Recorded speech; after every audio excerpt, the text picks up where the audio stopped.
하나님, 저에게 왜 이러십니까? 이명택, 9장, 욥, 자기의 의를 내세우다. 사탄은 욥의 재산과 자식을 치면 욥이 하나님의 얼굴에 대하고 욕할 줄 알았습니다. 사탄은 그런 사람을 많이 봤을 것입니다. 하나님께서 복을 주시면 감사와 예배를 드리다가도 고난을 겪으면 하나님을 원망하고 떠나는 사람을 많이 봤을 것입니다. 사탄은 욥도 그런 사람일 것으로 단정하고 하나님께 욥을 쳐보시라고 했습니다. 그러나 욥은 그런 사람이 아니었습니다. 욥은 한날의 재산이 다 날아가고 자식들이 다 죽었지만 땅에 엎드려 하나님께 경배드렸습니다. 우리에게 복을 주신 분이 하나님이시므로 하나님께서 거두셔도 하나님을 경배하는 것이 마땅하다고 했습니다. 그러나 왜 의인이 고난을 겪어야 하는지 의문이었습니다. 하나님은 어떤 분이시기에 의롭게 살아도 이런 재앙을 주시는지 의문이었습니다. 많은 생각 끝에 그가 내린 결론 가운데 하나가 보응의 원리를 부정한 것이었습니다. 8째 설교에서 보응의 원리는 하나님께서 세상에 심어놓으신 도덕 질서라고 했습니다. 인간으로 죄를 떠나게 하고 의를 행하게 하는 인간성을 회복시키는 질서라고 했습니다. 또 보응의 원리는 우주 질서 가운데 내재되어 있지만 하나님께서 직접 통치하시는 질서라고 했습니다. 따라서 보응의 원리를 부정한다는 것은 하나님의 통치를 부정한 것이고 하나님의 도덕성을 부정한 것입니다. 욥은 의롭게 살아도 재앙을 당한 것으로 볼 때 세상에는 보응의 원리가 없다고 부정했습니다. 하나님은 도덕적인 분이 아니라고 한 것입니다.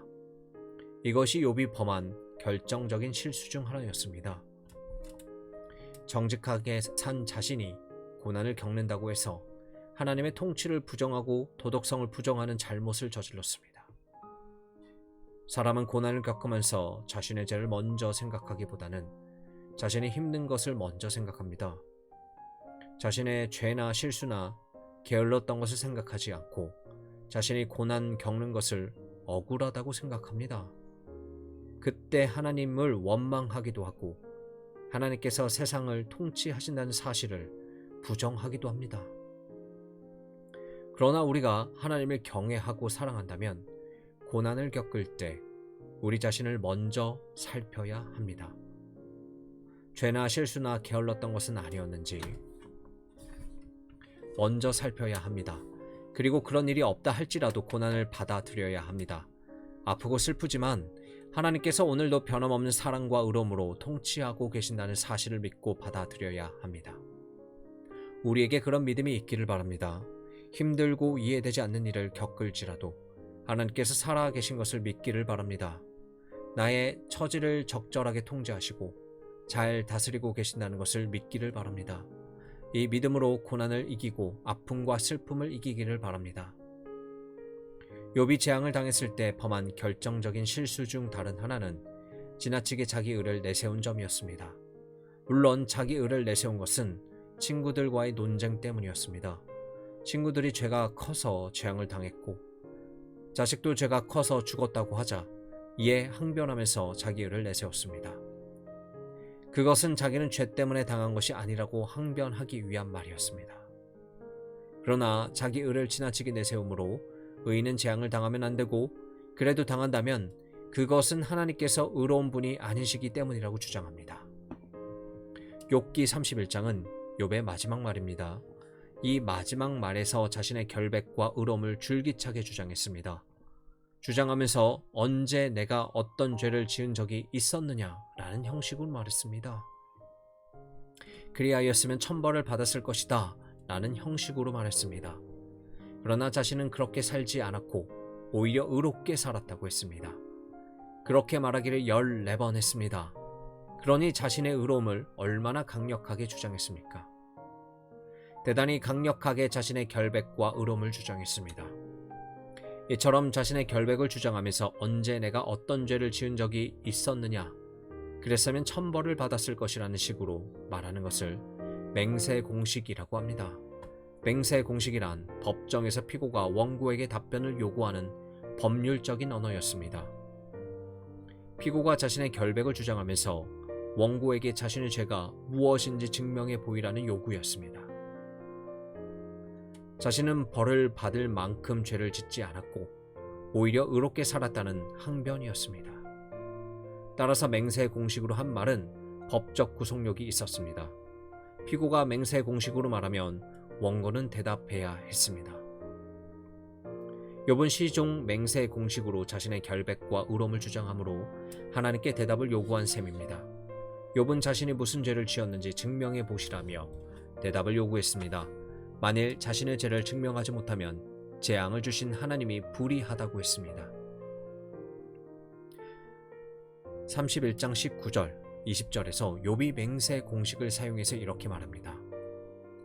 내가 언제 사람이 의복이 없이 죽게 된 것이나 빈궁한 자가 덮은 것이 없는 것을 보고도 나의 양털로 그 몸을 더욱게 입혀서 그로 나를 위하여 복을 빌게 하지 아니하였던가. 자신은 가난한 자를 외면하지 않았고 오히려 그런 사람을 보면 양털 옷을 내줘서 따뜻하게 입혀 보냈다고 했습니다. 또 31장 21절을 보면서 자기를 도와주는 자가 있다고 성문에서 고아를 친 적이 있느냐고 묻습니다. 성문은 공화당이었고 재판이 열리는 곳이었습니다. 욥 자신이 재판 중에 자기 편을 들어줄 사람이 있다고 고아를 억울하게 한 적이 있었느냐고 물은 것입니다. 그러면서 31장 22절을 보면 이렇게 말합니다. 그리하였으면 내 어깨가 어깨뼈에서 떨어지고 내 팔뼈가 부러짐이 마땅하니라. 만일 그렇게 비겁고 불법한 짓을 했다면 어깨뼈가 떨어져 나가고 팔이 부러지는 것이 마땅하다는 것입니다. 만일 그런 짓을 했다면 자기는 하나님의 심판을 당해야 한다는 것입니다. 그러나 자기는 그렇게 비겁한 짓을 한 적도 없고 불법한 짓을 한 적도 없다는 것입니다. 오히려 값비싼 양털을 내주고 가난한 자를 잘 돕고 살았다는 것입니다. 결론적으로 어떻다는 것입니까? 자신은 의롭게 살았다는 것입니다. 그것은 굉장히 잘한 일입니다. 가난한 자가 굶주리고 헐벗은 것을 보면 우리는 하나님의 백성으로서 지체하지 말고 도와야 합니다. 말로만 할 것이 아니라 행동으로 도와야 합니다. 자기 편이 될 만한 권력자가 있다고 해도 그런 사람을 등에 업고 비겁한 짓을 해서는 안 됩니다. 다른 사람을 억울하게 하거나 부당한 이득을 취하면 안 됩니다. 죄인 중에 권력이 있는 자가 있을지라도 그런 자를 의지하지 않고 하나님의 말씀을 의지해서 관대하게 대해야 합니다. 욥은 그렇게 살았습니다. 그것은 율법의 말씀대로 산 것이고 율법의 정신을 따라 사랑으로 산 것입니다. 하나님께서는 고아와 과부를 우리에게 부탁하셨습니다. 가난한 자들은 외면하지 말고 항상 돕는 자가 되라고 하셨습니다. 그러므로 우리가 하나님을 경외하고 사랑한다면 어려운 사람을 돕고 살아야 합니다. 그런 사람을 돕는 것이 연례 행사가 되어서 안 되고 일상이 되어야 합니다. 그러기 위해서는 가난한 자를 돕기 위해 준비하고 살아야 합니다. 항상 도울 준비를 해야 하는데 마음만 아니라 재물도 준비해두고 살아야 합니다. 우리가 하나님의 백성으로 가난한 자를 사랑하고 긍휼히 여기기를 바랍니다. 그들을 돕는 것을 아까워하지 말고 넉넉히 돕는 자가 되기를 바랍니다. 그러나 그런 일을 잘 했다고 해서 그런 일을 자신의 자랑으로 삼거나 의로 삼아선 안 됩니다. 율법적으로 의롭게 살았다고 해서 그것으로 하나님 앞에서 의인이 된 것으로 생각해선 안 됩니다. 의롭게 살았으니 절대로 고난을 겪으면 안 된다고 생각한다든지 의롭게 살았으므로 반드시 복을 받아야 한다고 생각해서도 안 됩니다. 그런 생각은 철저히 보응의 원리에 기초한 것입니다. 하나님을 보응 원리 안에 가두어 버린 것이고 하나님의 통치를 부정한 것입니다. 더 나아가 하나님의 불의하시다고 주장한 것입니다. 욥이 잘못한 것은 바로 그런 점이었습니다. 자기는 31장에 나열한 것처럼 의롭게 살았으니 고난을 겪으면 안 된다고 말한 점이었습니다. 그런데도 말도 안 되는 고난을 겪고 있으니 왜 자신이 그런 고난을 겪어야 하는지 하나님께 해명해 보시라고 요구한 점이었습니다. 만일 제대로 설명하지 못하신다면 하나님은 도덕적인 하나님이 아니시라고 했습니다. 불의한 하나님이시라고 했습니다. 우리가 의롭게 살았다고 해서 그렇게 말하면 될까요? 우리가 거룩하고 의롭게 살았다면 그것이 우리의 능력과 의지로 산 것일까요? 우리가 하나님의 말씀대로 살고 있다면 우리의 본성이 착하기 때문일까요? 그렇지 않습니다. 우리가 거룩하고 의롭게 살고 있다면 그것은 하나님의 은혜입니다. 하나님의 능력으로 거룩하고 의롭게 사는 것입니다. 그런데 남보다 더 의롭게 살았다고 해서 자기 의로움을 내세우면 될까요? 그것이 자기 능력이고 자기 자랑이나 되는 것처럼 자기를 의인으로 여기면 될까요? 하나님은 불의하다고 하면 될까요? 그래서는 안 됩니다. 어떤 제사님이 출석하는 교회와 목사가 틀렸다며 대표 기도하면서 이렇게 기도했답니다. 하나님, 제가 틀렸습니까? 제가 틀렸으면 저를 치십시오. 아무리 자기가 옳다는 확신이 있다고 한들 그렇게 기도하면 될까요? 그것은 인간이 어떤 존재인지를 모른 채 하나님 앞에서 자기 의를 드러내는 교만입니다. 악입니다. 에베소서 2장 9절에서는 우리의 구원에 대해서 이렇게 말씀합니다. 행위에서 난 것이 아니니 이는 누구든지 자랑치 못하게 함이니라. 만일 우리의 선행으로 구원을 받는다면 우리는 하나님 앞에서 잘난 척 한다는 것입니다. 자기 행위로 구원을 받았으니 자기 의로움을 자랑한다는 것입니다. 그것은 인간이 죄로 타락했고 전적으로 부패한 존재라는 사실을 부정한 것입니다. 그러므로 하나님께서는 우리가 자기 의로움을 내세우는 악에 빠지지 않도록 믿음으로 구원을 받게 하셨습니다. 그런 우리가 의롭게 산들 그것을 하나님 앞에 내세우면 되겠습니까? 더욱이 우리가 율법적으로 의롭게 살았다고 해서 죄를 안 짓습니까? 착하고 의롭게 살 때가 있지만 분명 죄도 지을 것입니다. 죄를 짓고 살면서 착한 일을 했다고 자기를 의인으로 간주하면 될까요? 그래서는 안 됩니다. 설령 우리가 죄 때문에 고난을 겪는 것이 아닐지라도 우리는 고난이 필요한 존재입니다. 인간은 고난이 없으면 제대로 된 인간이 되지 않습니다. 신앙도 마찬가지입니다. 고난이 없으면 제대로 된 신앙을 갖지 못합니다. 그리스도인이 고난이 없으면 제대로 된 그리스도인이 되지 못합니다. 그런 이유로 하나님께서는 종종 의인에게 고난을 주십니다. 그러므로 의롭게 살았다고 해서 고난을 겪으면 안 된다고 생각하면 안 됩니다. 의롭게 살았다고 해서 자기 의를 내세우면 안 되고 하나님이 틀렸다고 생각해서도 안 됩니다. 그동안 의롭게 살 수 있었던 것이 하나님의 은혜인 줄 알고 겸손해야 합니다. 모든 것이 하나님의 은혜입니다 라고 고백하며 감사와 영광을 돌려야 합니다. 남보다 조금 더 의롭게 살거나 열심히 산 사람은 그것을 하나님 앞에 내세우기 쉽습니다만 거기에 그치지 않습니다. 자기를 기준 삼아서 다른 사람을 이해하지 않거나 관대하게 대하지 않을 수 있습니다. 자기를 표준으로 삼고 모든 사람이 자기처럼 살아야 한다고 생각할 수 있습니다. 자기처럼 열심히 살고 자기처럼 똑똑하게 살아야 한다고 생각합니다. 만일 그렇게 살지 않으면 봐주지 않습니다. 다른 사람을 정죄하고 가혹하게 대해야 합니다. 작은 잘못도 안 봐주고 약한 것과 아픈 것도 봐주지 않습니다. 하나님은 자기를 얼마나 많이 봐주셨는데 정작 자기는 다른 사람을 봐주지 않습니다. 생각해 보십시오. 하나님께서 우리를 얼마나 많이 봐주십니까? 정말 많이 봐주십니다. 그렇다면 다른 사람도 많이 봐줘야 합니다. 그렇지 않고 정죄하는 것은 악이고 죄입니다.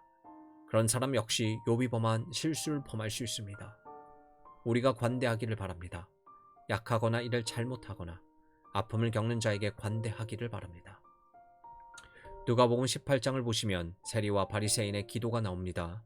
그 두 사람이 성전에 기도하러 올라갔는데 세리는 하나님 앞에 가까이 가지도 못하고 멀리서 기도했습니다. 감히 하늘을 우러러 울려보지도 못하고 가슴을 치며 기도했습니다. 하나님, 저를 불쌍히 여겨주십시오. 저는 죄인입니다. 그와는 달리 바리새인은 자기 의를 내세워 기도했습니다. 자기는 토색하는 사람이나 불의와 간음하는 사람과 같지 않은 것을 감사했습니다.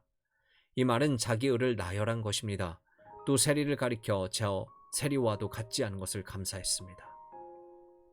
그러면서 자기는 일주일에 2번씩 금식하고 기도했고 11조 헌금을 드린다며 그것을 자랑이라고 하나님 앞에 늘어놓았습니다. 이 말은 세리를 정죄한 것입니다. 이 두 사람의 기도 중에 하나님께서 누구의 기도를 들으셨습니까? 세리의 기도를 들으셨습니다. 바리새인의 기도를 듣지 않으셨습니다. 그런데 자기를 의롭다고 생각하고 하나님 앞에 자기 의를 내세우는 사람의 기도를 들으실까요? 듣지 않으십니다. 바리새인의 기도는 기도가 될 수 없습니다. 하나님께서 받지 않으십니다. 우리가 하나님 앞에서 우리의 의를 내세우지 않기를 바랍니다. 설령 정직하게 살았음에도 고난을 겪는다고 해서 하나님의 통치를 부정하거나 하나님의 도덕성을 비난하지 않기를 바랍니다. 그보다는 지금은 힘들고 아프지만 하나님께서 그런 자신을 돌보시고 계시다는 것을 알고 겸손하게 의지하기를 바랍니다. 그리함으로 하나님을 믿는 믿음으로 고난을 이기고 하루하루 진실하기를 바랍니다. 그런 우리를 하나님께서 위로하시고 축복하실 것을 믿고 사시기를 바랍니다.